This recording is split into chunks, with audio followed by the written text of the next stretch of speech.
But so those who play Call of Duty Zombies, they are gonna like his name, General Richthofen. That was a good call out.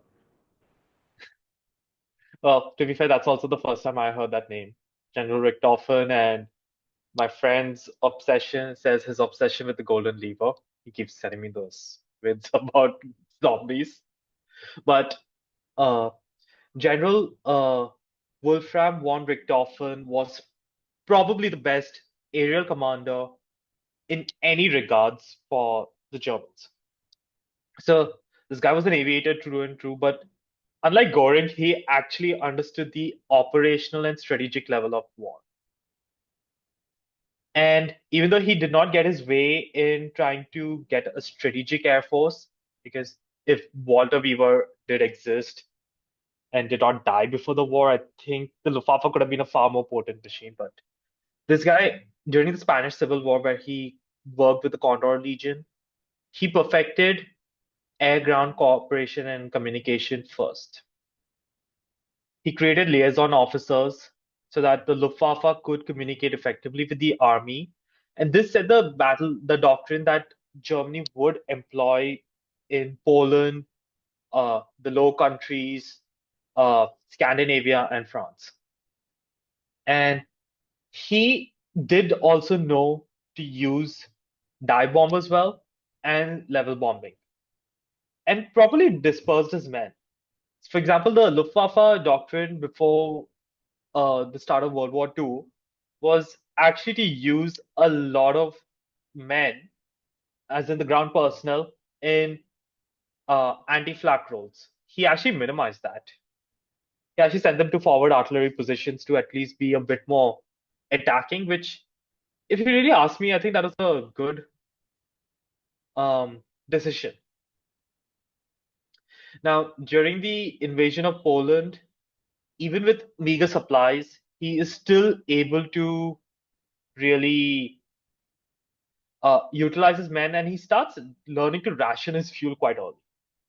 So even though he gets cut down and hampered by supplies that his Flieger Corps cannot commit more than one sortie a day, he makes it count.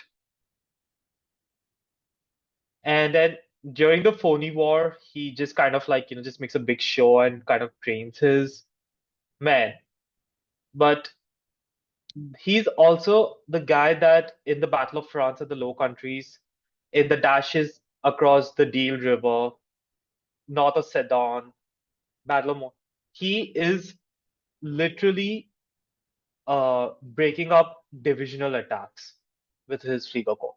He's dropping them because he tries to keep a front line about 60 kilometers ahead of the troops so that reconnaissance is spotting them and then he's able to call in reinforcements as needed. He also believed that he needs air bases right at the front lines so that the distance is minimized for his forces to support. And it works. He even beats back Charles de Gaulle's what do you call armor thrust during the Battle of France, and then he kind of starts getting thrown into the situations where he can't do anything because his Flieger Corps is solely focused on ground support. And during the Battle of Britain, then they have the idea that they can support the air war.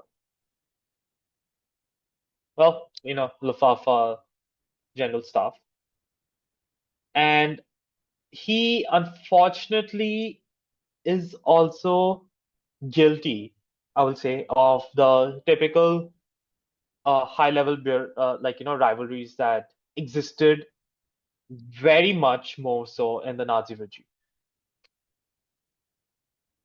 So he was not really good at like say coordinating with say Kesselring, who had the probably the most important Flieger Corps with most of the fighting strength of the Luftwaffe at that time.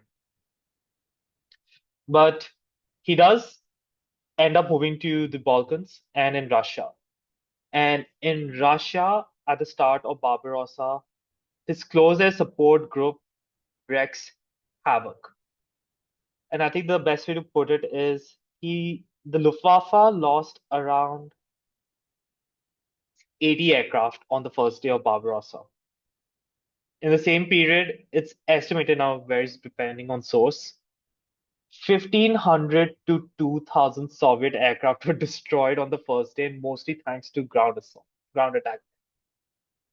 That's that's not a blow any air force can recover from very easily. And he does quite well during the Moscow offensives and all around the Eastern Front. I'm not going to get into too much details, but ultimately he does suffer a failure at Stalingrad because of his boss, Hermann Goring. Goring said, I'm going to fly in the supplies that Paulus needs. Now, we know that Paulus will not be supplied because keep in mind, the transport aircraft of Germany, the entire transport fleet has been wrecked since the opening days of the Battle of France. 2.5 years later, it's not even recovered the strength. And the Germans are still at the edge of their zone, at their logistical limits. He's been rationing his fuel and just setting out sorties as and when needed. But unfortunately, there's only so much that any one man can do.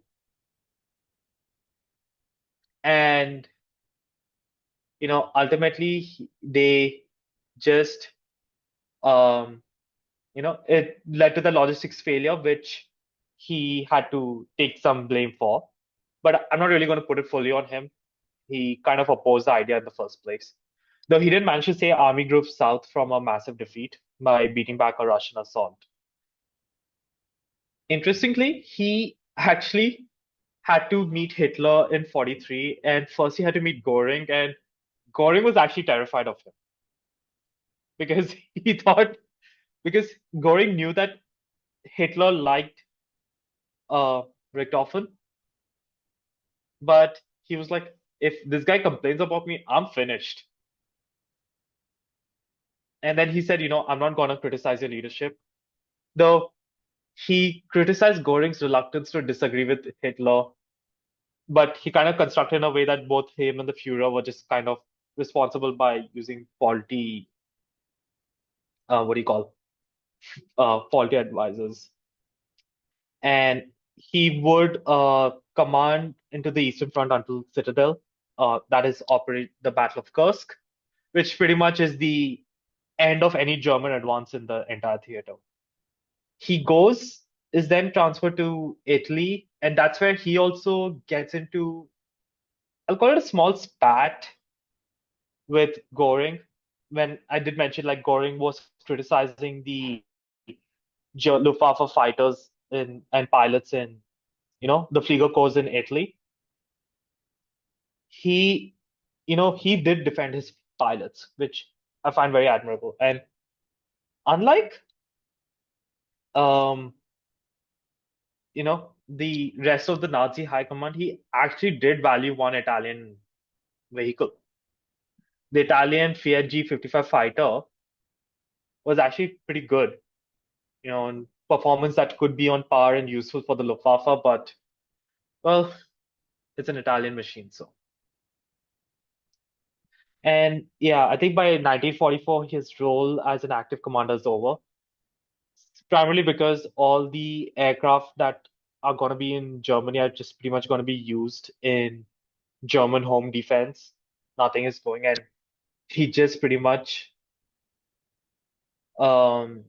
is commanding flak units. And he was actually one of those few guys that actually got paid directly by Hitler to have loyalty. And it also allowed him to evade taxes in Nazi Germany. Ironic. But I think the best legacy I would say of Richthofen is the fact that he was a pioneer of air-ground coordination and the use of a tactical air force, which is what the Luftwaffe was suited for. But his biggest, I guess, shortcomings was he was not able to push through for a strategic air force, if at all. He probably played his cards the best anyone could have with the resources he had.